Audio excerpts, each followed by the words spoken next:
Es gibt Medikamente oder Substanzen von Medikamenten, die Allergie auslösend sein können. Und das können allgemein Antibiotika sein, die zum Beispiel Asthma auslösen. არსებობს ბევრი სხვადასხვა ალერგიის გამომწვევი მედიკამენტი, შეიძლება ზოგადად ვილაპარაკოთ ანტიბიოტიკების შესახებ და შეიძლება ასევე იყოს მედიკამენტები, რომლებიც იწვევენ ასთმას. Von den Beta-Lactam-Antibiotika und von den nicht-steroidalen Antiphlogistika sowie von den Kontrastmitteln wissen wir das. შეიძლება ის იყოს ბეტა-ლაქტამ ანტიბიოტიკები, ასევე არასტეროიდული ათებისაწინააღმდეგო ანტიათებითი საშუალებები და საკონტრასტო ნივთიერებები. Aber manche Pflanzen, zum Beispiel Korbblütler, haben auch diese allergisierende Wirkung. ზოგიერთ ყვავილოვან მცენარესაც გააჩნია მსგავსი ალერგიული თვისებები. Streptokinase und Plasma sowie andere Blutprodukte können auch allergieauslösend sein. Streptokinase და პლაზმა, ისევე როგორც სხვა სისხლის პროდუქტები, შეიძლება იყოს ალერგიის გამომწვევი. Hier habe ich nochmal eine Untersuchung über Analgetika und das Auslösen von Asthma. აქ განხილულია კიდევ ერთხელ სხვადასხვა ნივთიერებები, მედიკამენტები, რომლებიც შეიძლება ასთმის გამომწვევები იყოს. Solche Reaktionen sind häufig von echten Allergien nicht zu unterscheiden. ხშირ შემთხვევაში მსგავსი რეაქციები ძნელი განსხვავებელია ნამდვილი ალერგიული რეაქციებისაგან. Aber es fehlen die allergenspezifischen IgE. მაგრამ აქ არ გვხვდება ალერგიასპეციფიკური იმუნოგლობულინ I. Das Risiko, an einer Pseudoallergie auf Acetylsalicylsäure zu reagieren, liegt in der Bevölkerung bei 1%. მსგავსი ალერგიული რეაქციის არსებობა ნორმალურ მოსახლეობაში დაახლოებით 1%-ს წარმოადგენს. Aber es gibt eine Studie darüber, dass 21% der gesunden Erwachsenen und 5% kindlicher, nicht gesunde, sondern asthmatische Erwachsene und asthmatische Kinder auf die Einnahme von Acetylsalicylsäure mit einem Allergieanfall reagieren. მაგრამ მიუხედავად ამისა, არსებობს მონაცემები, რომ მოზრდილების, ანუ ზრდასრული ადამიანების 21%-ს და 5% ასთმიან პაციენტ ბავშვებში მსგავსი ნივთიერების მიღება გამოიხატებოდა ასთმური შეტევით. Und bei uns in Deutschland zum Beispiel wird sehr viel Acetylsalicylsäure eingenommen, einerseits gegen Kopfschmerzen, gegen Bauchschmerzen und aber auch zur Verflüssigung des Blutes. აცეტილსალიცილების ძალიან დიდი რაოდენობით მიღება ხდება სხვადასხვა დანიშნულებით, როგორც არის თავის ტკივილი, სისხლის გათხრება და ასე შემდეგ და შესაბამისად იზრდება მსგავსი რეაქციების რისკიც.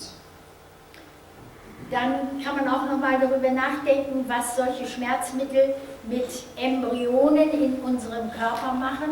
Sie können nämlich auch schon eine Disposition zur Allergie und zum Asthma geben. და შესაბამისად მსგავსი მედიკამენტების მიღება ბავშვისთვის მუცხვად ყოფნის პერიოდში უკვე არის იმისი ალბათობის განსაზღვრელი, რომ მას ექნება ალერგიები.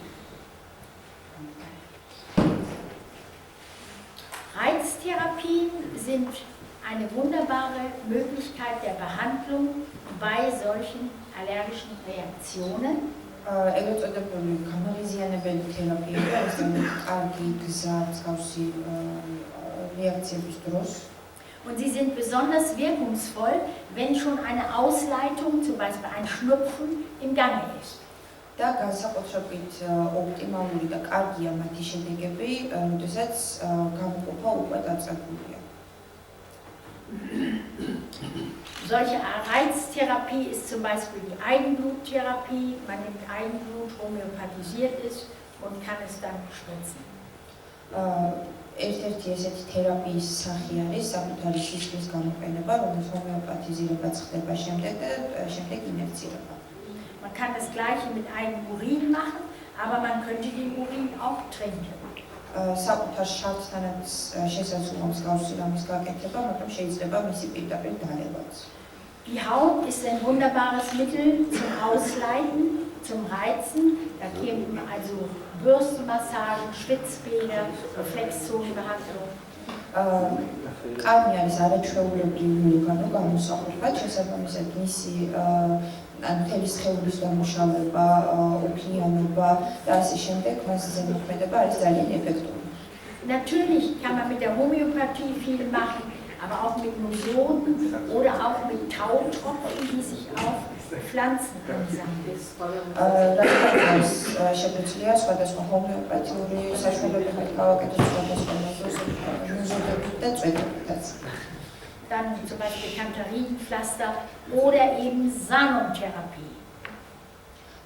Speziალური საკრავები, ან რა თქმა უნდა სანუმთერაპიაც.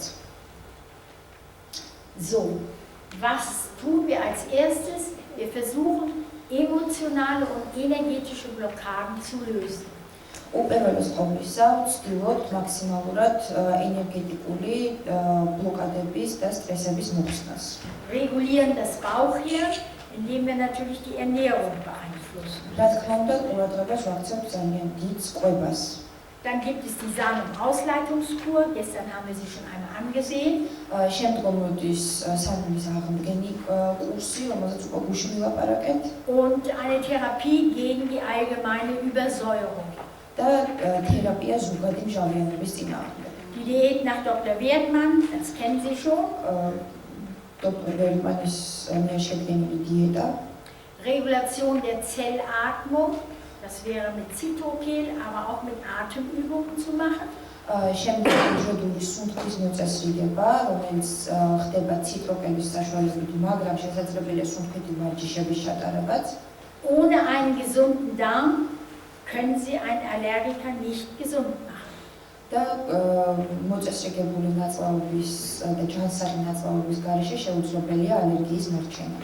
Schließlich haben wir noch die Möglichkeit über die Immunmodulation und die Haktentherapie die Regulation zu Ende zu führen. საბოლოო ჯამში შეგვიძლია რეგულაციის ბოლომდე მიყვანა იმუნომოდულაციითა და ჰაპტენური თერაპიით.